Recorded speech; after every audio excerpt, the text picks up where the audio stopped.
Today we're doing a review on this Excel OBD2 scanner with Bluetooth capabilities, so you should be able to connect it to any Bluetooth laptop, or you can also connect it to your Android phone utilizing the Torque app.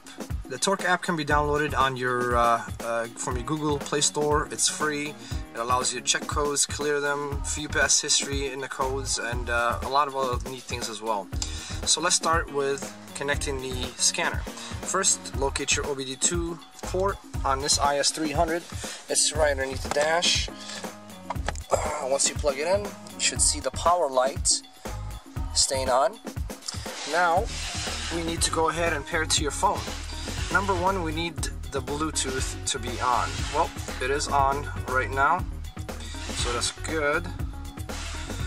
Next, we need to pair it. So we'll go ahead and go to settings. Settings. And then we'll click on Bluetooth. And then we'll click on the OBD2 device. If the OBD2 device doesn't show on your phone, just go ahead and hit the scan button to allow you to search for it. And once your phone picks it up, you can just go ahead and pair it. It will ask you for a password, which is a general password 1234. And now it's paired. So we can go to step 2. Step 2 here is going to be to go into your Torque app. Go ahead and click OK on all the terms, conditions. So the way the Torque app works is it allows you essentially to connect to your OBD2 reader, and it allows you to read codes and all kinds of other neat things. So number one, we need to go ahead and turn on the ignition.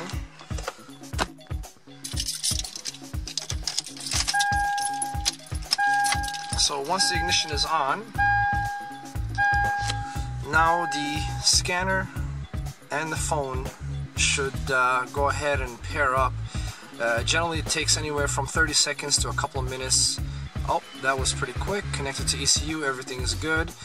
So now we'll go ahead and add a screen. So this app essentially works just like your home screen on your phones. You can add screens to the app by selecting settings,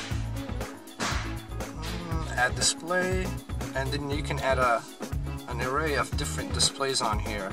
You can do air fuel ratio.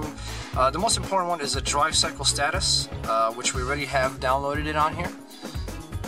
And let's go back to the app, go back, and which is this one right here. Obviously it automatically went ahead and checked everything, no misfires, no nothing, so everything is good. Now that it's paired, we'll go ahead and actually create a check engine light by removing the mass airflow sensor on this vehicle, just to give you an idea of what you need to do. Okay, so we went ahead and disconnected the mass airflow sensor and started up the vehicle just to get a check engine light to come on. So let me show you here. As you can see, the check engine light is on the top right hand side.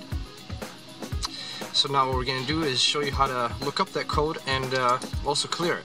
We'll go ahead and shut off the vehicle, turn the ignition back on, go back to the phone.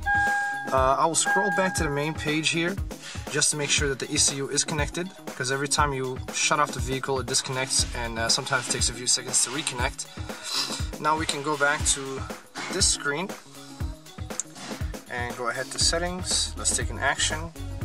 Let's show logged faults.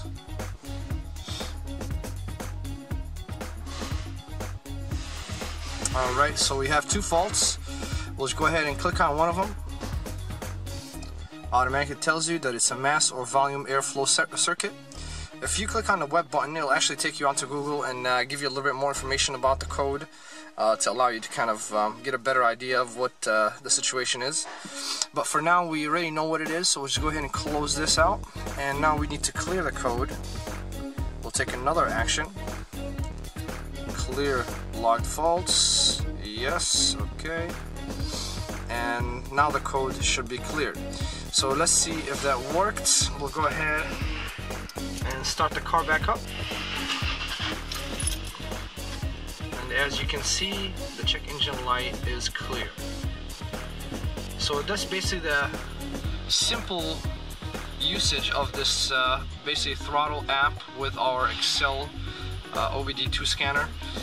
You can do actually a lot more features. A few other cool features of this app while working with our OBD2 scanner is allowing you to create different displays on the app itself. You can have different gauges for speed. You can have it in kilometers or miles per hour, boost, throttle positioning.